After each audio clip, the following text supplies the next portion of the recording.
হত্যা চেষ্টা মামলায় জামিন পেলেন শিরিন শারমিন চৌধুরী। এটা ভালো সিদ্ধান্ত হয়েছে, এটা উচিত হয়নি। শিরিন শারমিনকে এইভাবে গ্রেপ্তার করা, তারপরে আদালত প্রাঙ্গণে যে পরিস্থিতি তৈরি হওয়া, পড়ে যাওয়া, চিৎকার করা, যদিও তার কিছুটা সম্মান রক্ষা করার চেষ্টা করছে, তাকে ওই হেলমেট পরানো হয়নি বা ভেস্ট পরানো হয়নি, কিছুটা সম্মান হয়েছে, কিন্তু আদালতে এই নিয়ন্ত্রণটা আরো ভালোভাবে হওয়া উচিত ছিল, সম্মানজনক হওয়া উচিত ছিল। আর সবচেয়ে ভালো হয়েছে এখন যে তাকে জামিন দেওয়া। বলা হচ্ছে তবে তার বিরুদ্ধে অন্য কোনো মামলায় গ্রেপ্তারি পরোয়ানা না থাকায় তার মুক্তি পেতে কোনো বাধা নেই বলে জানিয়েছে তার আইনজীবীরা। ৭ই এপ্রিল ভোরে তাকে গ্রেপ্তার করা হয় এবং তিনি একটা খারাপ কাজ করছে শিরিন শারমিন চৌধুরী, সেটা হচ্ছে সরকার পতনের ২১ দিনের মাথায় তিনি পদত্যাগ করছেন। পদত্যাগ করা উচিত হয়নি। এই গণঅভ্যুত্থানটা মেনে নেওয়া উচিত ছিল। উনি তো স্পিকার, স্পিকার দলীয় হয় না, এটা সংবিধানের অংশ। যেমন রাষ্ট্রপতি দল নিয়োগ করে কিন্তু পরে সংবিধানের অংশ হয়ে যায়। ওনার উচিত ছিল যে পরবর্তীতে তো একটা পার্লামেন্ট হবে, সেই পার্লামেন্টের শপথ নিতে হবে। তো সেই শপথে তার একটা ভূমিকা থাকতে হবে। তিনি যেহেতু পালায় যাননি, তার মানে এটাও ভালো কাজ করছে। তিনি থাকলেন কিন্তু পদত্যাগ করে বসলেন। এইটা উচিত হয়নি। এইটা উচিত হয়নি কেন? এটাও একটা কারণ আছে। কারণ উনি এমন ৩টা পার্লামেন্টের স্পিকার ছিলেন, যেই পার্লামেন্ট আসলে সত্যিকারের পার্লামেন্ট না। একটা জাল জালিয়াতির পার্লামেন্ট, এক ভুয়া ভোটের পার্লামেন্ট, দিনের ভোট রাতে পার্লামেন্ট।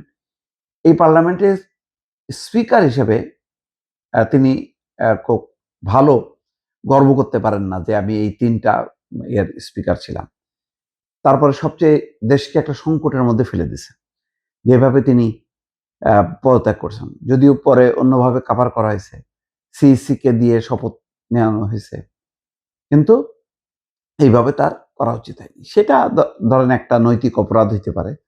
আর যেহেতু এটা গণঅভ্যুত্থান, ফলে গণঅভ্যুত্থানে সব কিছুই সংবিধান অনুযায়ী হবে তা হয়নি। রাষ্ট্রপতির কারণে কিছুটা সংবিধান রক্ষা হয়েছে, বাকিগুলি তো হয়নি। তো তার চেয়ে বড় আলোচনা হলো যে বিএনপি আসলে অ্যাটিটিউডটা কি? যেই সন্ত্রাস বিরোধী আইনের আওতায় রাজনৈতিক কার্যক্রম নিষিদ্ধ ছিল, সেই অধ্যাদেশটি পাশ করে এটা আইনে রূপান্তর হয়েছে। এটা কিন্তু বিএনপির জন্য একটা দগদগে ক্ষত হয়ে থাকলো। বিএনপির মতো গণতান্ত্রিক রাজনৈতিক দলের কোনো দল আইনগতভাবে নিষিদ্ধ করা, এই রিস্কে যাওয়া উচিত হয়নি। ভবিষ্যতে এটা উদাহরণ হয়ে যাবে। অনেকগুলো অধ্যাদেশ সরকার তো মানেনি, এটাও মানা উচিত হয়নি। কারণ হ্যাঁ, তা এখন আওয়ামী লীগের ব্যাপারে সেটা আমারও নিজস্ব একটা মতামত আছে যে এই শেখ হাসিনা নেতৃত্বাধীন আওয়ামী লীগের রাজনীতিতে আসা উচিত না। কারণ তারা দুর্নীতি, গুম, খুন, হত্যাকাণ্ড এতভাবে এটা বিষাক্ত হয়ে গেছে যে একটা নিউ আওয়ামী লীগ ছাড়া এই হাসিনা নেতৃত্বাধীন আওয়ামী লীগের রাজনীতিতে আসা উচিত না। কারণ এরা রাজনীতিতে ভালো কিছু দিতে পারবে না আর। শেষ। ওই চ্যাপ্টার শেষ। খারাপ হইতে, হইতে, হইতে এটা নিঃশেষ হয়ে গেছে। এখন যেহেতু আওয়ামী লীগকে ঘিরে একটা আদর্শিক ভিত্তি আছে, বহু মানুষ বাংলাদেশের মুক্তিযুদ্ধ, স্বাধীনতা, বঙ্গবন্ধু শেখ মুজিবুর রহমানের কথা গভীর শ্রদ্ধার সাথে স্মরণ করে। এবং এই স্মরণ করার সাথে, সাথে তার একটা রাজনৈতিক বেজও তৈরি হয়েছে, যার উপর বহু লক্ষ, লক্ষ মানুষ বা কোটি মানুষের আস্থা আছে। সুতরাং এটা একটা রাজনৈতিক শক্তি। এই শক্তিকে আ শেখ হাসিনা খারাপভাবে ব্যবহার করছে। এবং শেখ হাসিনা খারাপভাবে ব্যবহার করছে বলে এই মূল যে শক্তি, মূল যে আদর্শিক চেতনা, তার ভিত্তিতে কেউ আওয়ামী লীগ করতে পারবে না, এটা তো হইতে পারে না। তাহলে তো আর গণতন্ত্র থাকে না। সুতরাং এই ব্যাপারে বিএনপির একটা পরিষ্কার অবস্থান দরকার ছিল। বলা যে কি কারণে মানে এই অধ্যাদেশটা আইনে তারা পরিণত করছে। যাই হোক, এখন শিরিন শারমিন চৌধুরীকে মুক্তি দিয়ে কি ইঙ্গিত দিল আমি জানি না। আওয়ামী লীগ আবার রাজনীতিতে ফিরে আসবে বা অনুমোদন দেবে, তেমনটা মনে হয় না।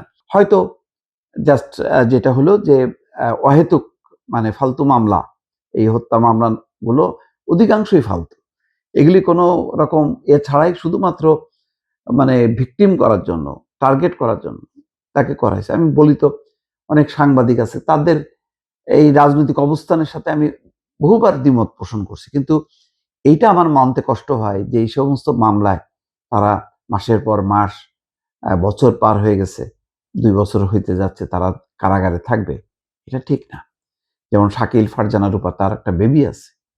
তো এই বাচ্চা ছাড়া এতকাল, এটা তো মানসিকভাবে ওই বাচ্চাও মানে ক্ষতিগ্রস্ত হবে, তারাও হয়ে যাবে। স্বাভাবিক জীবনে ফেরানো উচিত। অন্য কোনো যদি অপরাধ থাকে, সেগুলোর মামলা হোক, দণ্ড হোক, জরিমানা হোক, সব ভালো। কিন্তু মিথ্যা মামলায় এইভাবে কারাগারে ভরে রেখে কোনো রাজনৈতিক অর্জন কখনো অতীতেও কখনো হয়নি। আওয়ামী লীগ তো কম করেনি, আওয়ামী লীগেরও কোনো অর্জন হয়নি, বরং ঘৃণা পাত্র হয়েছে আওয়ামী লীগ। তো বিএনপির এখন এই সংকটগুলো সমাধান করা উচিত এবং রাজনীতিটা মুক্ত করে দেওয়া উচিত। জিয়াউর রহমান দেখেন ক্ষমতা এসে কিন্তু কিছুদিনের মধ্যেই ঘরোয়া রাজনীতি চালু করছে। কেন? সে বুঝতে পারছে যে সামরিক শাসন দিয়ে বাংলাদেশ চলতে পারে না। এই বাংলাদেশ মুক্তিযুদ্ধের মধ্য দিয়ে একটা গণতান্ত্রিক রূপান্তরের লক্ষ্য নিয়ে মুক্তিযুদ্ধ হয়েছিল। সেখানে কোনো দল নিষিদ্ধ করে, দলের কার্যক্রম নিষিদ্ধ করে, রাজনীতি নিষিদ্ধ করে গণতন্ত্র টিকতে পারে না। সুতরাং বিএনপি বর্তমান নেতৃত্বকেও চিন্তা করতে হবে সেই আদর্শের কথা।